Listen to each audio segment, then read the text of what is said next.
if someone doesn't get something their way or if something may happen to somebody, it's easy for someone to be like, oh, he doesn't like me or something. I hear that a lot, and it's like, why? I would never cut your plumbing because I don't like you.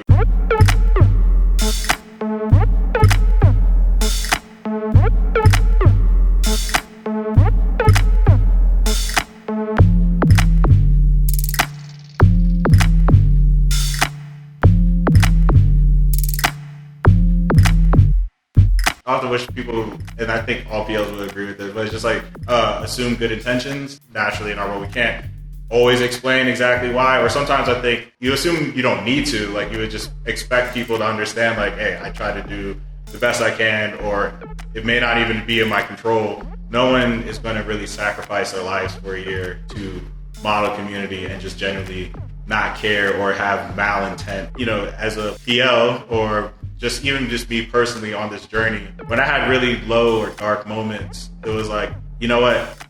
I hate this job for this reason. I'm complaining. Just like any other job, right? You're complaining about things. But then, you know, you look out the window, you're in like Medellin or somewhere, and then you're like, you know, but the things I'm complaining about this job, I'd much rather be complaining about than the jobs I had before. Vicky, the one that told me about it, one, she just thought I would be good for the role. Right. So she's actually a black woman herself. Oh, interesting. And then I remember she was like, in addition to your qualifications, we just do need more, you know, males and black men. I mean, just black people in general. Still so far, I've literally been the only black man to be a program leader. It's been 4 years. Yeah. But then, so like, I know like diversity, equity, inclusion is something we're working on. Right. It comes both internally and in terms of leading the group. It's just a lot of added things in addition to what you're normally already working with. Oh, that sounds terrible. I mean, it's not terrible.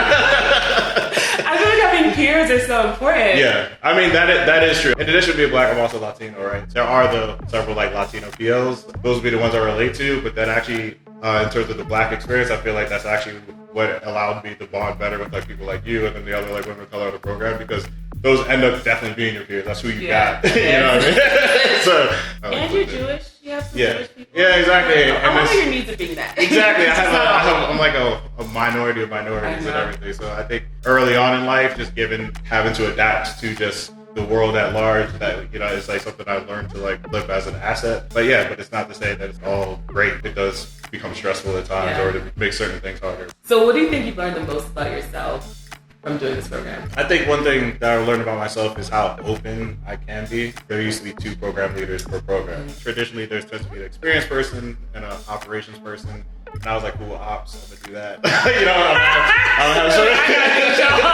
exactly. Like, you know, of course I'll be around and I'll be cool, but I'm gonna let somebody be that extrovert, like rah. When the transition happened, it was like, now you gotta, you know, rock out by yourself. You know, I was definitely nervous. And then so now going back to like the diversity piece, right?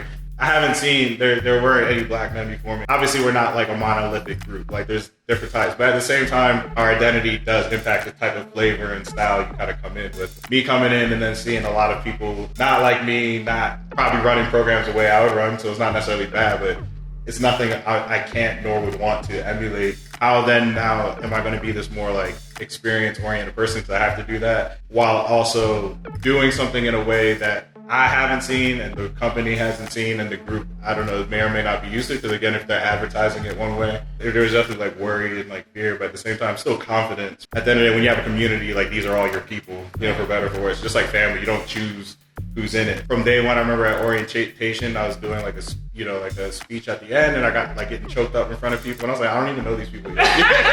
And then just the way like I really just bonded with people. I ended up developing past a client relationship with a lot more people than I anticipated, and I feel like I always felt like I was a loving person, but just being able to like to give so much to so many people all the time.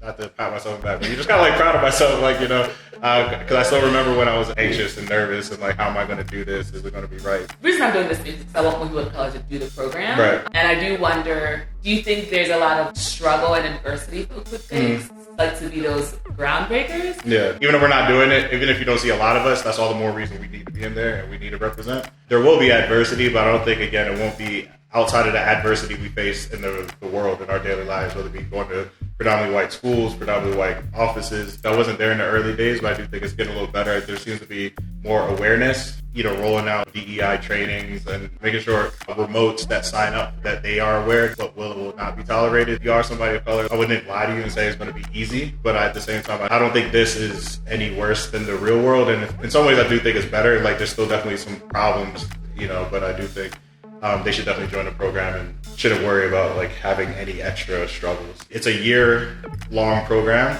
where you're around 30 plus other people that you don't know before. You're transitioning to a new country every month. As soon as you get a routine, you probably have to develop a whole new one. There's no way to really survive a year of that if you're not some form of resilient. Probably as a person of color, especially given your background, I would say one, just immediately just find your community, not just in your group, but across the remote, your nation. Look for whatever your diaspora or what you identify most as. One of the people on my program, she was struggling because she's celiac. I only know but so much, could only do but so much, but eventually on Slack, I kind of like created this channel for the other celiac people to kind of like talk about their experiences. Part of being a Jew, I'm kosher, and it's like, I know going to certain places where I can't eat, then that literally impacts my experience, right? I can't enjoy it the same. One, just, of course, try to like adapt for yourself, but then just be mindful of the other people of color with very similar backgrounds too, and try to like pay it forward and create a community amongst each other to help yourself and them